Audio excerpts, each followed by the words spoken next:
I'm Murray Smith, and you're watching Braveheart Women TV. I'm Ellie Drake, and you're watching Braveheart Women TV.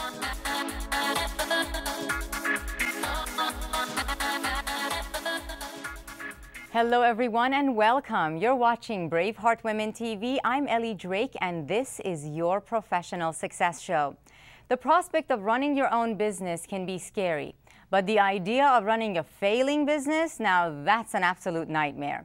Unfortunately, though, many women are living that nightmare as their reality, and they need to know how to shift their focus in order to get the results they want. Today, we'll be discussing how to work smarter, not harder. Love that. And with me to discuss this topic is New York Times best-selling author of The Answer, Murray Smith. Murray, you've had 13 very successful businesses. What is your unique formula to success? You know, I learned a long time ago that focus, as you just mentioned, is absolutely key. And it's the critical few things that you focus on in your business on a day-to-day basis that's important. We all know that running a business is hundreds of moving parts, right. Lots of things to think about, lots of balls to juggle. But which are the ones that are responsible for the success of a business? And over the course of the last 25 years in 13 businesses and my book, as well as working with thousands of other businesses, I've identified what those are. And so my purpose in life now is to share with people, specifically women, because I enjoy working with women. Oh, really? Why do you like working with women? Well, I've worked with a lot of men and women over the last number of years in partnership building businesses or consulting them or providing them advisory services. And I find that women are much more open. They're more capable of multitasking. They don't have as big an ego to deal with. They're more enjoyable to work with. They're more capable. They think different than men. They're willing to do things differently, and they're willing to be coached along the way. I really believe women are our future. When you look at the trends and the number of women-owned businesses, now 11 million, fastest growing sector in North America. More than 50% of all decisions in businesses are made now by women. More than 80% of all purchases in North America are made by women. I believe that you are our future, and I'd like to do my part in being able to give you the practical wisdom that I've learned that can actually help grow businesses. Well, that's wonderful. I heard recently, though, that only 1% of women-owned businesses are a seven-figure, above $1 million a year in revenue. Why is that? 1%? Well, overall, the total of number of businesses that do over $1 million is only 5%. Okay, that's not too bad. So that means that 25% of businesses that are doing over $1 million are women. And that's simply, I think, because women are new to getting into running businesses. In addition to the multitasking, running their families, having relationships, taking care of the primary family needs, whether it's their own family or their parents. It's all of that multitasking that's not allowed them the same opportunity that men have had in the past to be able to focus their time and efforts. That's absolutely the truth. Okay, let's talk about your formula. So step one to the Murray Smith formula of success is? First of all, there are two things that are responsible for revenues in business. Okay.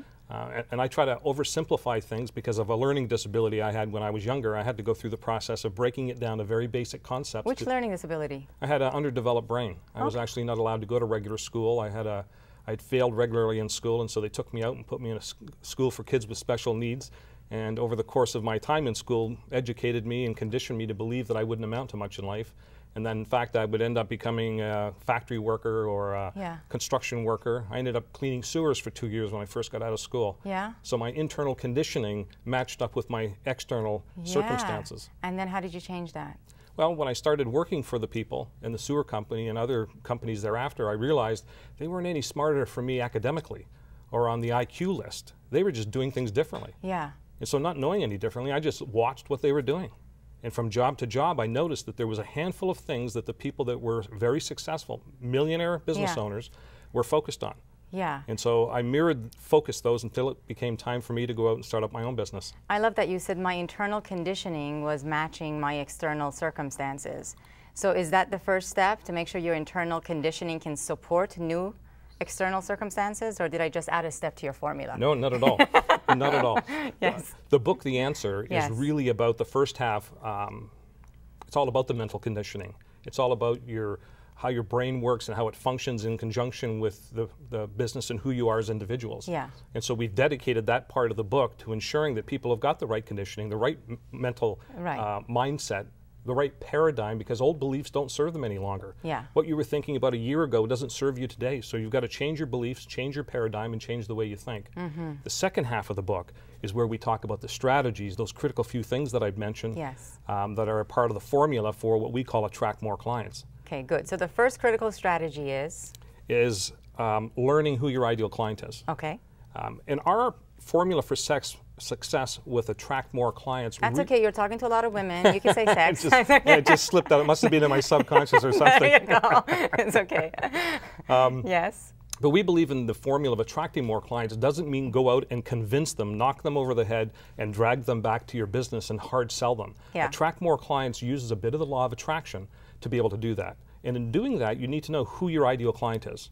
And there are three aspects of that. There's your traditional demographics, which is explaining who they are, Yeah. age, income, gender, family, where they might live, where they might work. There's the psychographics, which is more of the how they think. Okay. Are they premium buyers? Are they risk adverse? Do they shop on promotion? There's a whole bunch of considerations within that. And then the third is their behavior. What are the action steps that they take when they go into the decision-making process? Really? I didn't know that step. Yeah, well, this is very important because these three steps, the ideal client, the unique positioning, and the sales process are the things that you should be doing before you spend $1 or an hour or even a minute on marketing. That's why most sales and marketing are not working today, because they don't have the foundation in place. Got it. And a part of the foundation is not only knowing who your ideal client is or your audience are, but how they behave, their behavioral pattern. How do you learn that? Where do you get that from? First, you start by putting yourself into the mindset of the customer. Okay. Every decision starts with an internal desire or an external influence. And so if it was to want to join a women's network, like Yeah. the Braveheart Network, Yes. it starts with an internal desire or some media exposure that they've seen. Got it. There are certain action steps that they take along their decision-making process of going through awareness, understanding credibility, getting closer to a point of making a decision, and just following and tracking that is the absolute single most misunderstood aspect of being able to successfully introduce what you offer to someone such that they would be interested and follow through with the buying process. Beautiful. Okay, step two. Step two is unique positioning. Okay. In this cluttered market today, you've got to be able to, in a very short period of time, explain to somebody what you do. You've got, in our business, what we do is we help entrepreneurs to be able to identify the critical few things to uncover new and untapped revenues in their business. Okay, so if you don't know what you do and you are not clear about it, they're never going to get it. If you can't say in less than 10 seconds what you do, with so much clutter out there, so much noise out there, they're never going to hear it. Got it. So I inspire women to take meaningful action. Is that good? Yes. Okay, very good. I inspire business owners to believe anything is possible, and I give them the practical wisdom to make what's possible real. Beautiful. So what we just had was a great exchange, and if I just met you for the first time, I'd ask you how you do it, you'd ask me, and then we'd get into a conversation. That's it. Very nice. That's where it starts and ends. Good. Step three. Sales process. Okay. There's 7 distribution channels. Those are the points of sale where the transaction takes place, Yes. whether it's the internet or in a retail store or direct sales. There's only 7 of them in the universe. There's about 130 customer touch points. Those are strategies, marketing strategies to get people to that point of sale. Most people don't even know the numbers, let alone which ones are applicable to their particular business. Yeah. And usually it's never more than 2 or 3 distribution channels, and it's never more than a half a dozen customer touch points, much like a combination to a safe. If you knew specifically which ones were for your particular safe, Yeah. and you knew what order to turn them in, your safe of prosperity would open every single time. Wow. The problem is people haven't taken the time to know, or they don't know that they don't know. Yes. They don't know that they don't know, which is the worst thing. If you don't know that you don't know, then you're really in trouble. Exactly. Yes. If you know you don't know, then that's good. That's the first step. You knew all of this when you first started as an entrepreneur, right? It came to you like this. Well, I mirrored it. I saw somebody else doing it. Yeah, but it has been a process for you to really get to where you are today, correct? Yes, yes, I've And refined as that an process. entrepreneurs, we're not patient. We don't allow that process to get refined, and that's important. Isn't that important? Well, I think every business owner has to take a deep breath and take a step back. And today's business is done differently than it was even 6 months ago. The landscape Yes. in business has changed. People don't make decisions anymore the same way that they used to. Yeah. People's risk adversity, meaning the reasons why they won't do business with you, are that much different today than they were 6 months ago that you can't do business the same way. You've got to reassess it. Beautiful. Take a breath and step back. Loved it. That's our show for today. Lots of gems. Maury will also be joining us on our next episode as we mentor a budding entrepreneur on her way to bigger professional success. Be sure to go to braveheartwomencore.com and find out what the Core Inner Circle is all about. Core members, you can also access Maury's exclusive video, 3 Steps to Attracting More Clients, in your Core member section. We love hearing from you, so remember to share your questions and comments in the Braveheart Women discussion boards. On behalf of everyone here at the show today, thank you for watching Braveheart Women TV, and remember, be inspiration in action.